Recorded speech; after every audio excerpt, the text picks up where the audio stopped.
प्रिय विद्यार्थियों, गौतम धर्म सूत्र के तृतीय प्रश्न के 10वें अध्याय में हम जो संपत्ति के जो उत्तराधिकार है उसके विषय में अध्ययन कर रहे थे। इसी क्रम में आज हम गौतम धर्म सूत्र के 25वें श्लोक से अध्ययन करेंगे कि 25वें श्लोक में श्री गौतम का कहना है, असंसृष्टि विभाग है प्रेतानाम ज्येष्ठस्य, कि असंसृष्टि अर्थात एक में मिले बिना ही और पुत्रहीन मरे हुए जो भाई की संपत्ति होती है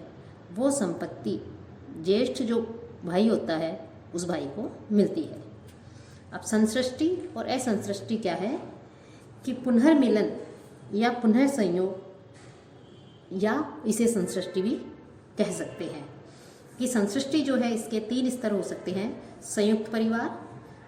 परिवार के जो सदस्य, दूसरा संयुक्त परिवार के जो सदस्य हैं उन सदस्यों के बीच में बंटवारा या विभाजन, और तीसरा कि अव्यक्त या व्यक्त रूप से पुनः उन लोगों के संयुक्त हो जाने की अवस्था, अर्थात उन लोगों के बीच में समझौता हो जाना। कि कोई भी व्यक्ति किसी भी सदस्य से जो विभाजन में सदस्य के रूप में था पुनः संयुक्त हो जाता है तो पुनः संयुक्त व्यक्ति को जो है सृष्ट या संसृष्टि कहा जाता है, और जो संयुक्त नहीं होता है, एक में नहीं मिलता है वापस, उसे असंसृष्ट कहा जाता है। तो इस प्रकार संसृष्ट और असंसृष्ट इसके विषय में वर्णन करते हुए कि इनको किस प्रकार से संपत्ति मिलती है, कि गौतम जो है, महर्षि गौतम ने एक सामान्य रूप से नियम बना दिया कि पुनः संयुक्त जो संसृष्टि है उसको किस प्रकार से संपत्ति मिलती है, और जो असंसृष्ट है कि जो नहीं मिलता है, एक में नहीं मिलता है, तो उसकी संपत्ति किसे मिलती है। तो इस क्रम में कह रहे हैं कि एक में मिले बिना ही, असंसृष्ट कि एक में मिले बिना ही जो पुत्रहीन मरा हुआ जो भाई है, उस यदि कोई भाई है वो अलग रह रहा है और उस भाई की संपत्ति जो है, उस भाई की संपत्ति जो सबसे ज्येष्ठ भाई होता है, ज्येष्ठ भ्राता होता है, उसको उस मरे हुए मृत भाई की संपत्ति मिलती है। संसृष्टिनी प्रेते संसृष्टि रिक्त भाग। और यदि जो संसृष्ट है अर्थात एक में मिले हुए भाई हैं, उन भाइयों में कोई भी भाई यदि जिसके कोई पुत्र नहीं हो और उसकी मृत्यु हो जाए, मृत्यु को प्राप्त हो जाए, तो उसका धन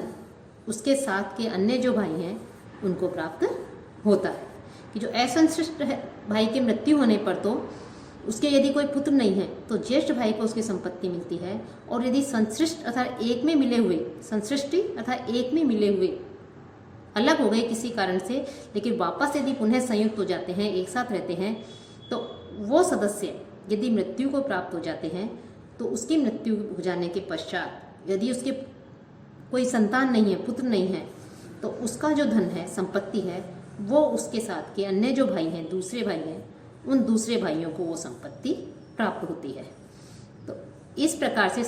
महर्षि गौतम ने स्पष्ट कह दिया है कि संश्लिष्ट जो व्यक्ति है उसकी संपत्ति, जो एक साथ रह रहे हैं, एक में मिले हुए जो भाई हैं, उनकी उन भाइयों में से यदि किसी की मृत्यु हो जाए और उसके यदि कोई पुत्र नहीं हो तो वो संपत्ति अन्य भाइयों को प्राप्त हो जाती है। विभक्त जो है प्रत्यमेव, और विभाजन के बाद उत्पन्न पुत्र, यदि किसी भाई की मृत्यु हो जाए विभाजन के समय और उसके पश्चात उसके कोई पुत्र उत्पन्न हो तो वो पुत्र जो है पूर्ण रूप से पिता की संपत्ति का, उसमें उसका स्वामित्व होता है, वो उत्तराधिकारी माना जाता है। और विद्याध्ययन करने वाला, स्वयं अर्जित करने वाला धन, उपार्जित धन अर्थात अपने साथ मिलकर रहने वाले, और विद्याध्ययन से अलग जो भाई हैं, विद्याध्ययन से विरत रहने वाले जो भाई हैं, उनको अपनी इच्छा से वो धन नहीं दे सकता है। कि विद्याध्ययन करने वाला भाई जो है स्वयं अपनी इच्छा से, जो विद्या में संलग्न नहीं रहता, विद्या में लिप्त नहीं रहता, विद्याधन से विरत रहता है, ऐसे भाइयों को अपनी इच्छा से धन नहीं दे सकता। अविद्या समम विवेचय, कि विद्याधन से विरत जो भाई है वो अपने प्राप्त धन का समान रूप से जो है उसका विभाजन करे। इसके साथ साथ महर्षि जो गौतम है उन्होंने जो 12 प्रकार के पुत्रों के प्रकार बताए हैं, उन पुत्रों का संपत्ति में किस प्रकार से अधिकार होता है, किसको संपत्ति मिलती है, किसको संपत्ति नहीं मिलती, इसके विषय में भी उन्होंने इसमें वर्णन किया है कि किसे संपत्ति दी जाए, किसे नहीं दी जाए। तो इसमें वो कहते हैं कि पुत्रा ओरस क्षेत्रस दत्त कृतिम गूढ़ोत्पन्ना अपविद्ध रिक्त भाजय, कि इस प्रकार ये जो पुत्र कहे गए हैं, पुत्रों के जो प्रकार बताए गए हैं, इन पुत्रों में जो क्रम है वो औरस, क्षेत्रस, दत्तक, कृत्रिम, गूढ़ोत्पन्न और अपविद्ध जो पुत्र हैं, ये पुत्र अपने पिता की संपत्ति के उत्तराधिकारी होते हैं। इन्हें अपने पिता की संपत्ति का धन प्राप्त होता है। अपने पिता की संपत्ति के उत्तराधिकारी इन्हें बताया गया है कि जो औरस, क्षेत्रस, दत्तक, कृत्रिम, गूढ़ोत्पन्न और अपविद्ध, ये जो पुत्र हैं ये रिक्तभाज है, अर्थात रिक्ताधिकार पाने वाले हैं। रिक्तभाज है अर्थात रिक्ताधिकार, उत्तराधिकार, संपत्ति का उत्तराधिकार उसके अधिकारी माने गए हैं। तो इन पुत्रों को पिता की संपत्ति प्राप्त होती है। कि जो 12 प्रकार के पुत्र थे उसमें से जो 6 पुत्र हैं, इन पुत्रों को संपत्ति प्राप्त होती है। ये जो 12 प्रकार के पुत्र हैं, इसमें आप अपने BA पार्ट फर्स्ट में भी आप इसके विषय में अध्ययन कर चुके हैं, द्वादश पुत्र भेदा। और इस गौतम धर्म सूत्र में भी पिछले अध्यायों में हमने इसका अध्ययन किया था कि किस प्रकार से जो है पुत्र होते हैं। तो ये पुत्र संपत्ति के उत्तराधिकारी होते हैं। और यदि ये नहीं हो, इसके अलावा कानीन, सहोड़ज, पुनर्भव, पुत्री का पुत्र, स्वयंदत्त, कृता अर्थात खरीदा गया, कृत पुत्र,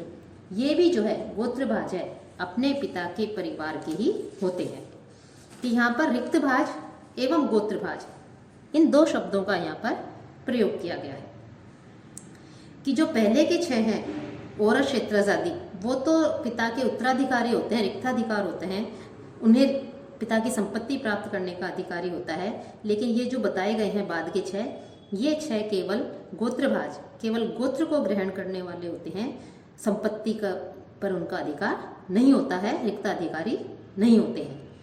कि इस प्रकार से रिक्ताधिकारी वो होते हैं औरस, क्षेत्रस आदि। और ये जो बाद के 6 हैं ये केवल गोत्रभाज हैं, गोत्र को ग्रहण करते हैं, लेकिन ये संपत्ति में इनका उत्तराधिकार नहीं माना जाता, संपत्ति में ये अधिकारी नहीं होते हैं। और चतुर्थांशिन औरसाध्य भावी, कि औरस आदि जो पुत्र बताए गए हैं 6 पहले, औरस, क्षेत्रस, दत्तक, कृत्रिम, गूढ़ोत्पन्न और अपविद्ध, यदि ये पुत्र नहीं हो किसी भी प्रकार से, इन पुत्रों का अभाव हो, तो बाद के जो कानीन आदि पुत्र हैं, इन पुत्रों को जो है चौथा अंश संपत्ति जो है उस संपत्ति का चौथा अंश इन्हें मिलता है, चतुर्थांश का इन्हें उत्तराधिकारी माना जाता है। और ब्राह्मण का क्षत्रिय से उत्पन्न पुत्र, कि ब्राह्मण को जो है 3 जो है अपने वर्ण की स्त्री के अलावा जो अन्य जो वर्ण है उन वर्णों की स्त्रियों से भी विवाह करने का अधिकार दिया गया था। तो ब्राह्मण यदि क्षत्रिय स्त्री से विवाह करता है और क्षत्रिय से उत्पन्न पुत्र यदि उसका ज्येष्ठ पुत्र हो, सबसे बड़ा पुत्र हो और सद्गुणी हो, सदाचारी हो, तो जो ब्राह्मणी स्त्री से उत्पन्न जो पुत्र है, भले ही वो ब्राह्मणी स्त्री से उत्पन्न पुत्र छोटा हो, कनिष्ठ हो, लेकिन फिर भी उन छोटे पुत्रों के बराबर ही क्षत्रिय से उत्पन्न ज्येष्ठ पुत्र भी संपत्ति का उत्तराधिकारी होता है। लेकिन वो जो है सदाचारी, सद्गुणी होना चाहिए, तभी उसे जो है संपत्ति का उत्तराधिकारी माना जाता है। और लेकिन उसे ज्येष्ठ पुत्र को मिलने वाला जो अतिरिक्त अंश है, कि ज्येष्ठ पुत्र है, लेकिन ज्येष्ठ पुत्र के विषय में जो पिछले अध्ययन में हमने पढ़ा था, कि पिछले व्याख्यानों में भी हमने देखा कि ज्येष्ठ पुत्र को अत्यधिक संपत्ति में उत्तराधिकार माना गया है, उसे कुछ अतिरिक्त धन आदि संपत्ति आदि दी जाती है।